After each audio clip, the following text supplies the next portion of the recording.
Cheguei! Eu sou a Paula Frati e hoje eu quero trazer um tema que eu tenho certeza que é do interesse de todos vocês. Vou falar sobre leis, vou falar sobre inclusão e sobre os deveres da escola.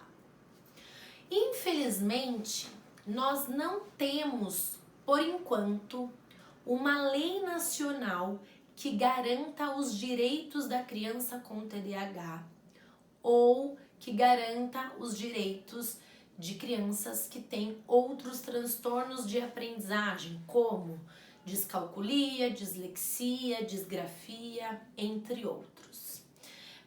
Existe uma lei que está em tramitação, está perto de ser aprovada, mas ainda não foi aprovada, que vai garantir os direitos das crianças com TDAH, que vai garantir os direitos das crianças que têm outros transtornos de aprendizagem, que vai garantir cursos profissionalizantes de atualização para os professores e, principalmente, vai garantir a descoberta precoce do TDAH e dos transtornos de aprendizagem. Então vai capacitar os professores, vai capacitar os profissionais que trabalham nas escolas para identificar esses tipos de transtornos. E isso é muito importante, porque grande parte dos diagnósticos, eles são feitos no processo de alfabetização. Porque até o processo de alfabetização, os pais acham muitas vezes que a criança ela é desatenta, que ela vive no mundo da lua, que ela é muito hiperativa, que ela é muito agitada. Mas os pais, principalmente quando os pais não conhecem, não sabem muito bem sobre os transtornos de aprendizagem ou sobre o TDAH, isso passa muito batido. O pai e a mãe acham só que essa criança é uma criança difícil, mas que tudo bem, tem tantas crianças difíceis, não é mesmo? Então vamos levando, vamos levando. Só que quando chega na escola, no processo de alfabetização, essas dificuldades, elas ficam muito acentuadas. Essas dificuldades, elas começam a prejudicar de fato a vida daquela criança, porque aquela criança não consegue acompanhar o aprendizado dos outros alunos, dos outros colegas. Aquela criança muitas vezes não consegue fazer amigos, não consegue socializar de uma forma saudável com os outros colegas. Então, vai havendo uma defasagem na aprendizagem que chama a atenção dos pais. Porém, infelizmente, nós vivemos numa sociedade, num país, num governo, onde muitas escolas não têm capacitação. E eu não estou dizendo que a culpa é das escolas e nem dos professores, muito pelo contrário. Esses professores, eles aqui, dão sangue para fazer o seu melhor, mas eles não têm respaldo do governo, eles não têm respaldo dos municípios. Então, não dá para fazer milagre. E com isso, existe uma grande dificuldade desses professores em identificar o que está acontecendo com aquela criança. E além disso, tem os julgamentos, né? Essa criança não tem limite, essa criança é um pestinho, isso aí vive no mundo da lua, deixa ele quietinho. Então isso acaba prejudicando ainda mais o desenvolvimento da aprendizagem daquela criança. Então, com essa lei que está em tramitação, e se tudo der certo, né, vai ser aprovada e será aí colocada em prática o quanto antes, com essa lei, tudo isso vai mudar, essa realidade tende a mudar, é o que pelo menos nós esperamos, porque aí vai virar lei, e quando é lei, é preciso seguir, né? E ter professores capacitados, com olhares diferenciados para as crianças que possuem necessidades específicas, é absolutamente importante para a nossa sociedade.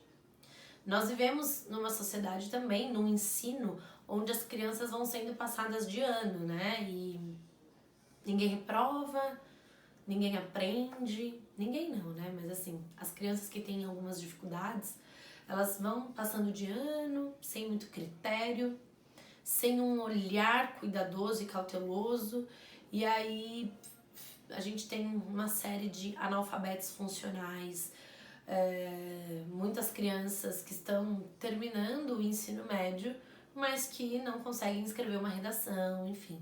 E aí isso prejudica a vida inteira, né? A vida toda dessa criança. Isso eu tô falando das questões de aprendizagem, as questões cognitivas, mas sem contar das questões emocionais. Porque a criança, quando ela não consegue aprender nos primeiros anos, ela começa a desenvolver uma relação com a escola muito difícil, uma relação de fracasso. E ela começa a pegar implicância. E ela começa, então, a desenvolver muitas crenças negativas a seu respeito. Não posso, eu não consigo, eu sou burro, sou incapaz de aprender. E isso também prejudica a relação dela com estudos, a relação dela com a escola. Ela acaba se tornando uma pessoa que não gosta de estudar. Mas não significa que ela não gosta, ela só tem dificuldade. Ela passou uma vida inteira dando cabeçada para aprender algum conteúdo e ela não conseguiu. Então é muito melhor ela pensar que ela não gosta e utiliza essa crença como uma defesa.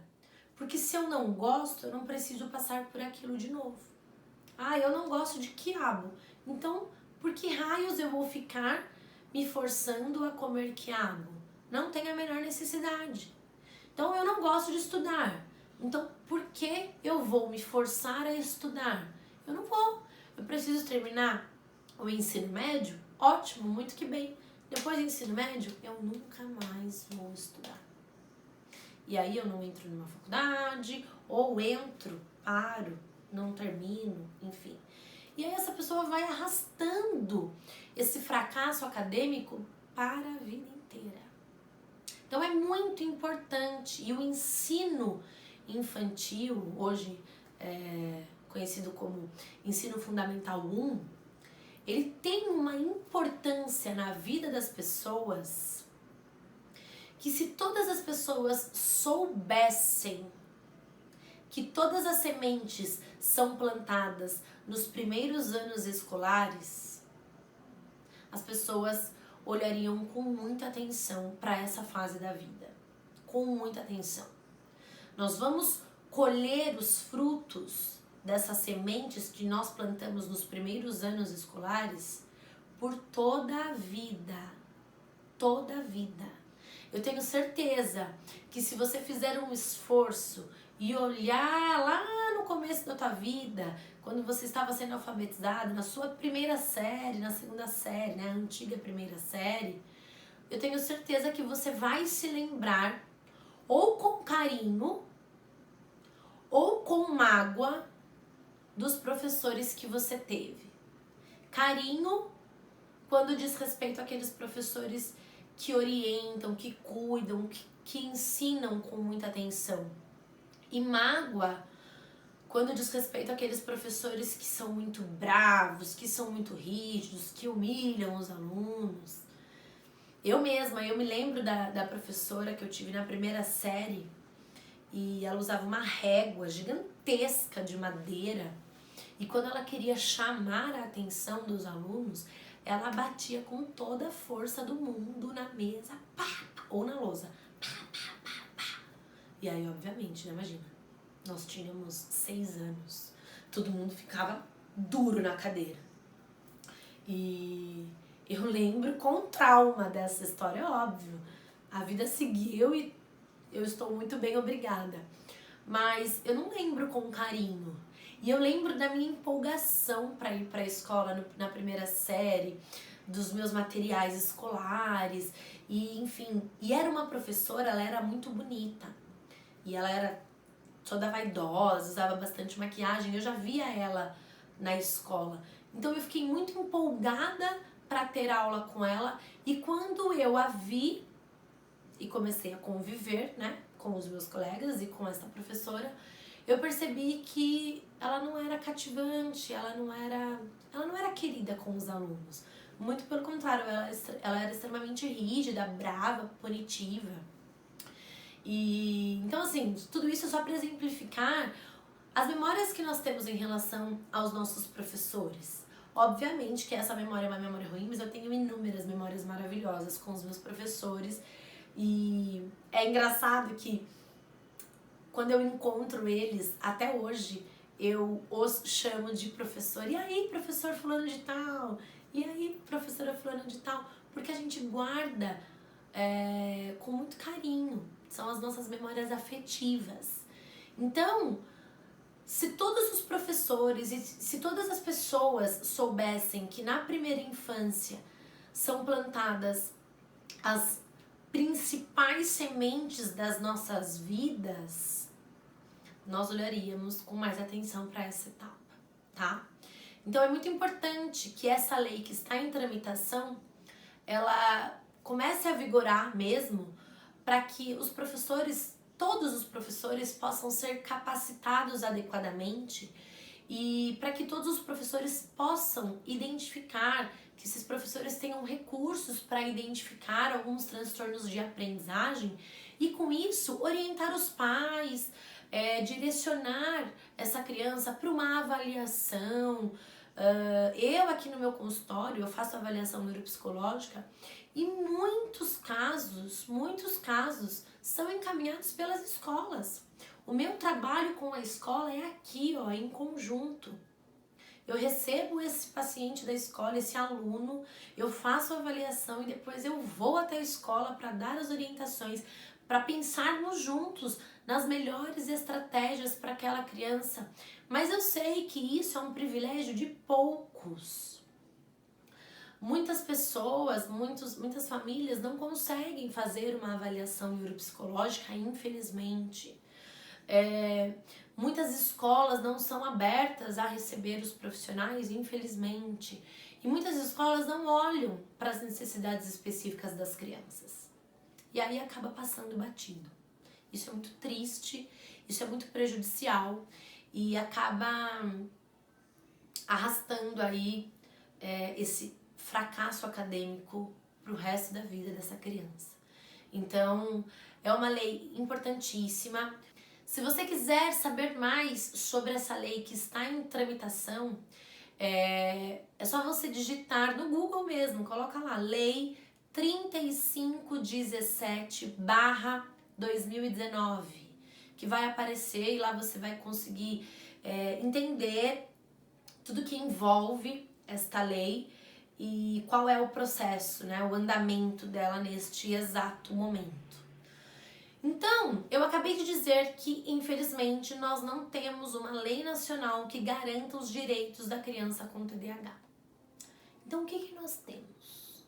Nós temos algumas leis municipais e estaduais.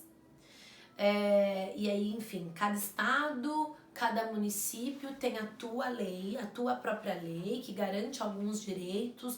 Alguns municípios garantem mais direitos, outros garantem menos. E aí fica a critério de cada estado, de cada prefeitura, de cada município, olhar com atenção para essas crianças. Então, nós temos, sim, algumas leis municipais e estaduais que garantem alguns direitos da criança com TDAH e também com outros transtornos de aprendizagem. Eu vou citar um exemplo. O Enem, por conta própria, decidiu já há alguns anos oferecer alguns direitos para as crianças, para os adolescentes, né, no caso, para os adolescentes com TDAH e com alguns transtornos de aprendizagem. Então, eles têm um tempo maior de prova, em alguns casos podem utilizar calculadora, podem fazer a prova em locais separados, enfim. Existem aí alguns benefícios, eu nem vou chamar de benefícios, né, mas alguns direitos. É um olhar cuidadoso para esses adolescentes que já sofreram tantas dificuldades, já passaram tanto perrengue na vida para estudar. Então, eu acho muito bacana esta atitude mesmo do Enem em olhar para essas crianças, esses adolescentes, de uma forma muito particular, olhando para as necessidades específicas desses adolescentes.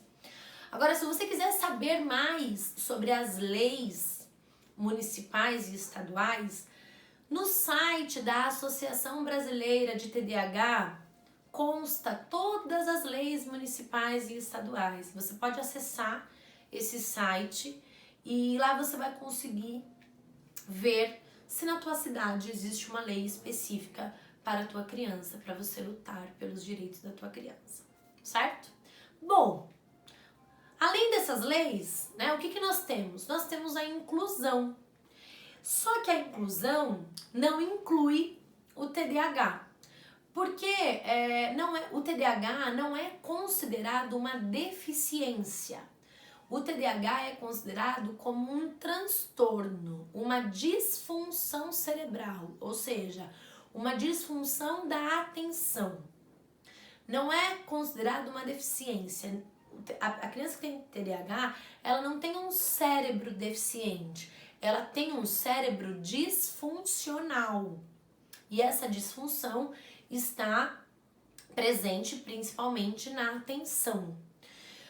Então a inclusão, ela engloba diversas deficiências, deficiência intelectual, enfim, várias síndromes, como o transtorno do espectro autista, síndrome de Down, entre outras, mas não inclui o TDAH.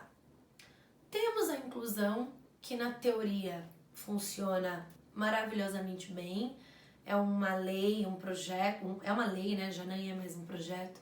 É uma lei linda de se ler, mas na prática não funciona assim tão bem como deveria funcionar, tá?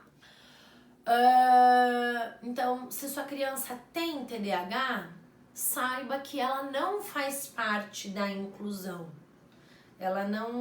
O TDAH não entra na categoria, nesta lei, tá? É por isso que estão fazendo outra lei no âmbito nacional que garante os direitos da criança com TDAH. Bom, você deve estar se perguntando, se não existe uma lei nacional que garante os direitos da criança com TDAH, se o TDAH não entra na inclusão, o que eu faço? Como é que eu vou ajudar o meu filho? O meu filho tem dificuldade na escola, o meu filho tem TDAH e eu não sei o que fazer, eu preciso que a escola faça alguma coisa. Então eu vou te dizer algumas coisas que você pode fazer, algumas atitudes que você pode tomar. A primeira coisa que você precisa fazer pela tua criança é um diagnóstico adequado. Então, você tá vendo que o teu filho tem algumas dificuldades, algumas defasagens na aprendizagem. Você precisa entender de onde vem isso. Você precisa entender se isso vem de um TDAH ou se isso vem de outros transtornos de aprendizagem. Então você precisa procurar um médico que possa fazer o diagnóstico adequadamente. Um neuropediatra, um psiquiatra, são os profissionais mais indicados para diagnosticar. Mas você pode procurar um psicólogo que pode te orientar, dar os melhores caminhos, você pode procurar um fonoaudiólogo, tá? Desde que esses profissionais entendam sobre transtornos de aprendizagem, certo? Agora, no caso de você já ter um diagnóstico, bom, Paulo, eu já tenho diagnóstico, já sei que meu filho é TDAH, e agora, o que eu faço? Então tá, se você já tem o diagnóstico, você precisa ter um laudo da tua criança. O que isso significa um laudo? Meu filho tem o diagnóstico, mas ele nunca fez uma avaliação neuropsicológica. Tudo bem. Se você não conseguiu ou se não foi indicado uma avaliação neuropsicológica, sem problemas. Peça para o médico da tua criança fazer uma carta dizendo que a tua criança apresenta características, sintomas de transtorno de déficit de atenção com hiperatividade e que por isso ele precisa de cuidados específicos na escola, porque ele possui necessidades específicas, tá? Então peça para o médico da tua criança fazer um relatório, fazer um laudo, para que você possa conversar na escola. Porque não significa que hoje, atualmente, nós não temos uma lei nacional que garanta os direitos da criança com TDAH, não significa que você vai ficar aí sentado no seu sofá, na tua sala, esperando as coisas acontecerem. Porque pode ser que as coisas não aconteçam. E todos os direitos que nós conquistamos hoje em dia, em todas as esferas, tá? Não tô nem falando só agora de crianças e nem falando de transtornos de aprendizagem.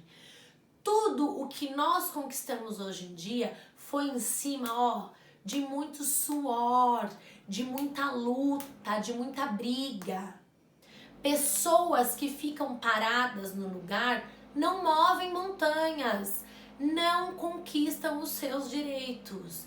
Então não adianta você achar que você vai ficar aí sentado no teu sofá e que alguém vai fazer isso por você. Que alguém vai lutar pelos seus direitos. Pode ser que sim, mas é muito provável que não. Então, mesmo que não haja hoje uma lei nacional que garanta os direitos da criança com TDAH ou de outros transtornos de aprendizagem, você pode lutar pelos direitos da tua criança. Você pode não, você deve lutar pelos direitos da tua criança. E um laudo pode te dar um maior respaldo para que isso aconteça. Na minha experiência, eu vejo que quando a criança, as escolas, primeiro, né? As escolas, elas pedem um laudo. Elas precisam de um laudo, elas precisam saber o que aquela criança tem, para que elas possam fazer as alterações necessárias. Então, na minha experiência, eu vejo que quando a criança tem um laudo, as escolas tendem a baixar a guarda. Elas ficam mais receptivas às orientações dos profissionais. Elas ficam mais receptivas às sugestões dos pais. Então, por exemplo, uma criança que tem TDAH, ela não pode, em hipótese alguma, sentar no fundo de uma sala de aula.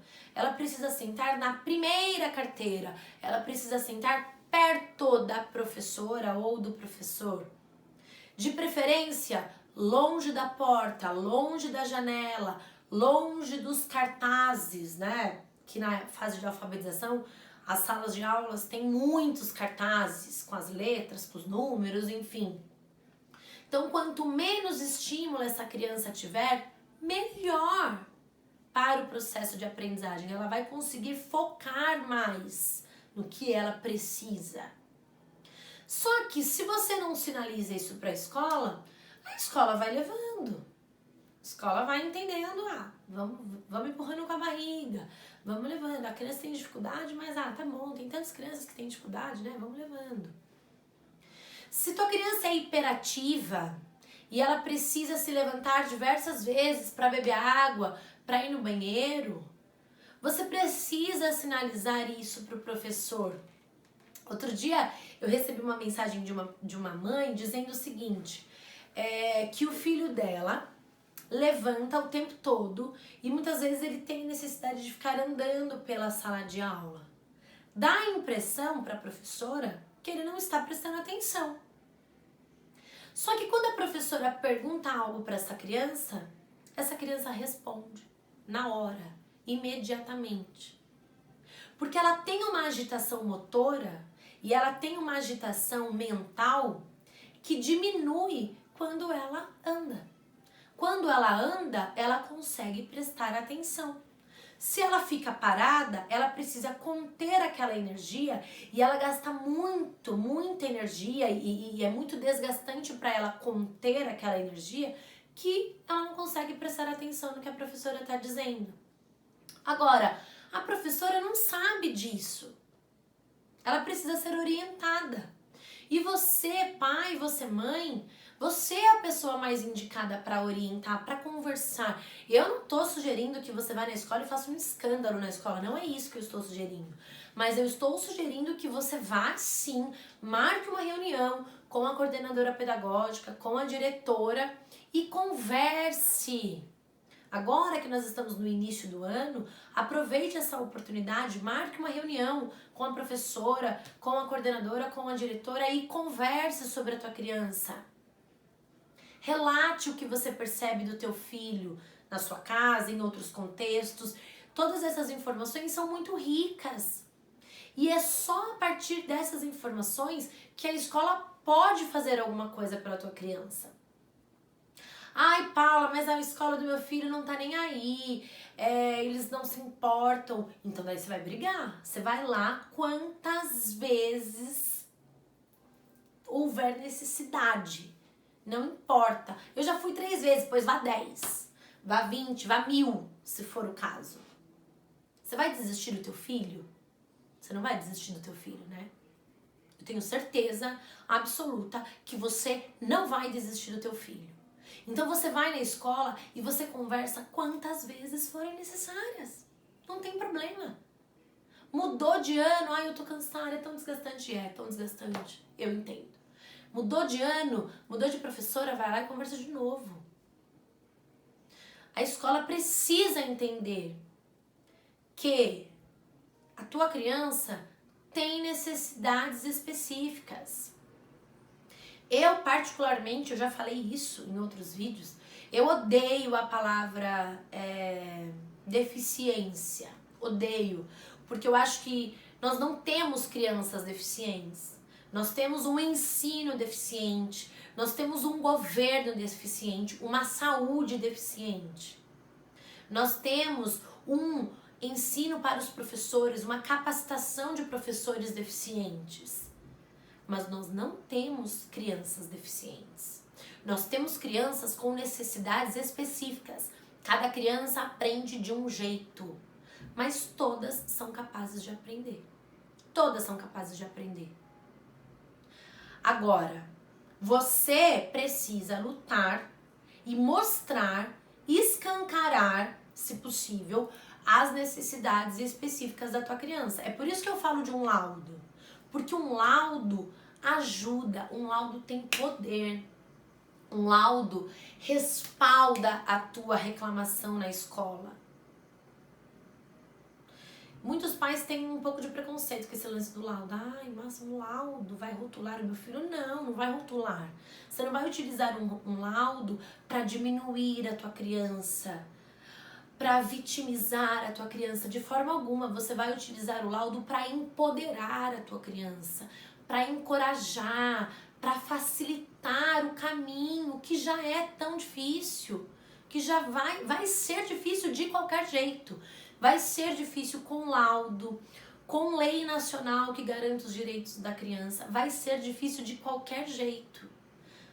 A minha orientação é para aliviar um pouco esse sofrimento, esse desgaste. Então você precisa lutar pelos direitos da tua criança. O mundo pode fazer tudo por você. O governo pode fazer tudo por você. Pode te dar uma lei nacional que garante os direitos, que coloque uma pessoa que auxilie lá 100% do tempo do teu filho na escola. Pode dar provas diferenciadas, pode fazer tudo por você, menos a tua parte. A tua parte cabe a você, pai, a você, mãe. Você precisa fazer a parte que cabe a você. Você precisa. O teu filho não tem condições ainda de lutar pelos próprios direitos. Ele precisa que alguém faça isso por ele. E esse alguém é você. Certo? Então, não significa que não temos uma lei nacional que garanta os direitos da criança com TDAH ainda. Eu acredito piamente que vamos ter muito em breve, mas ainda não temos. Temos algumas leis municipais, algumas leis estaduais, tá? E aí você precisa descobrir se existe aí na sua cidade alguma lei que garanta os direitos da tua criança. Temos uma inclusão, mas que não funciona para as crianças do TDAH, não inclui as crianças com TDAH e com outros transtornos de aprendizagem. Mas temos você, que está muito disposto a cuidar da tua criança, que está muito disposto a lutar pelos direitos da tua criança. Então, Paula, mas eu não sei por onde começar. Então começa pelo diagnóstico e pelo laudo. E aí você conversa com os profissionais que atendem o seu filho. Conversa com esses profissionais. Se esses profissionais, o psicólogo, a fono, a psicopedagoga, tiverem a oportunidade de te acompanhar na escola, maravilhoso, vai ser lindo, vai ser muito bom. Se esses profissionais não tiverem essa oportunidade, Peça para esses profissionais dar orientações, sugestões, se possível fazer um relatório para você levar na escola, com dicas, com orientações, o que é possível fazer, o que é melhor. Eu vejo que muitos pais têm muitas dúvidas a respeito de provas diferenciadas. Ai, devo exigir prova diferenciada? Nem sempre. Nem sempre você deve exigir prova diferenciada. Sabe por quê? Porque muitas crianças se sentem mal ao fazer uma prova diferente do amigo. Então eu tô dizendo aqui, lute pelo direito da tua criança, vá na escola, converse, mas você não pode esquecer do essencial, que é conversar com a tua criança. Inclua a tua criança em todo esse processo. Converse com a tua criança. Filho, de que forma você acha que fica bom para você? De que forma você acha que você vai aprender melhor? Será que se você tiver um tempo maior para fazer a prova, fica melhor para você? Será que se você fizer a prova numa sala, longe de todos os amigos, vai ficar mais confortável? Você vai conseguir prestar mais atenção? E se a professora ler a prova para você? Será que você vai conseguir responder com mais facilidade? Você precisa perguntar para a tua criança, porque nós estamos falando dela, tá? E as necessidades específicas são dela. As necessidades pertencem a essa criança. Então ela, mais do que ninguém, saberá dizer de que forma que você pode ajudar. Ela vai te direcionar. Eu, por exemplo, atendo uma adolescente que estuda numa escola que é absolutamente receptiva, que já fez a proposta de fazer provas diferenciadas ou de deixá-la numa sala separada, mas ela não gosta. Primeiro que ela não gosta que as pessoas saibam que ela tem TDAH e ela não gosta de ter esses benefícios. Os benefícios deixam ela mal, fazem com que ela se sinta incapaz, fazem com que ela se sinta inferior aos amigos. E ela quer se sentir aqui, ó, igual aos amigos. Então ela gosta sim de fazer provas junto com os amigos, com os colegas. Ela gosta de fazer a mesma prova, mas os professores fazem pequenas mediações que já são o suficientes. Então às vezes ela termina a prova muito rápido, entrega a prova, o professor vai lá e fala, então, e se você pensar mais um pouquinho, o que você acha? Eu acho que você consegue responder. Pronto! Olha como é simples.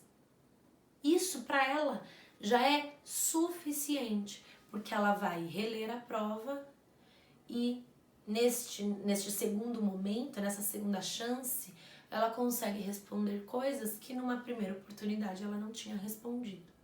E é tão simples. É tão simples.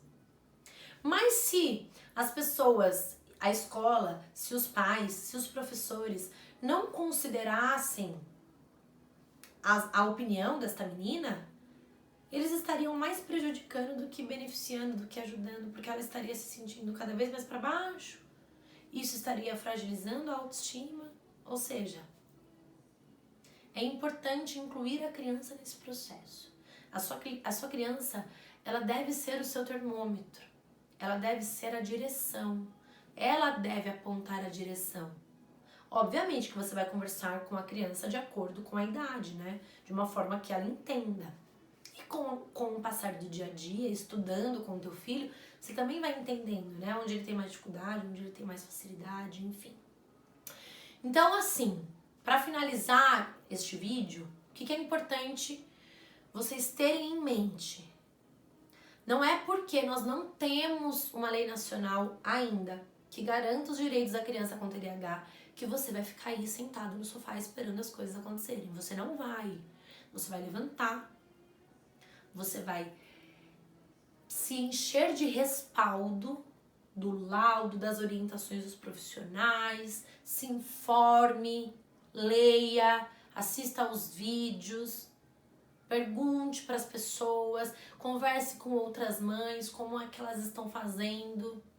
E aí, você vai arregaçar a sua manga e ó, partiu lutar pelos direitos da tua criança, certo? Não espere ninguém fazer isso por você. Vá lá e faça. A tua criança precisa da tua ajuda.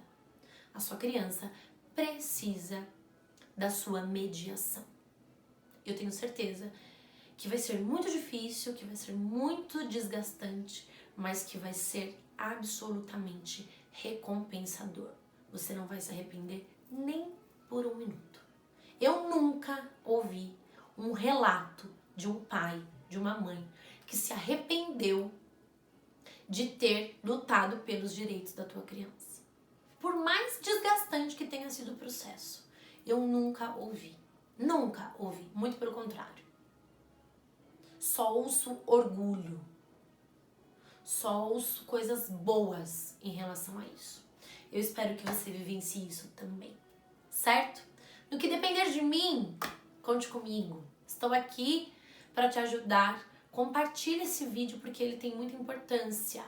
Comenta se você tiver alguma dúvida e nos vemos aí ao longo da semana com os outros vídeos. Obrigada, até já!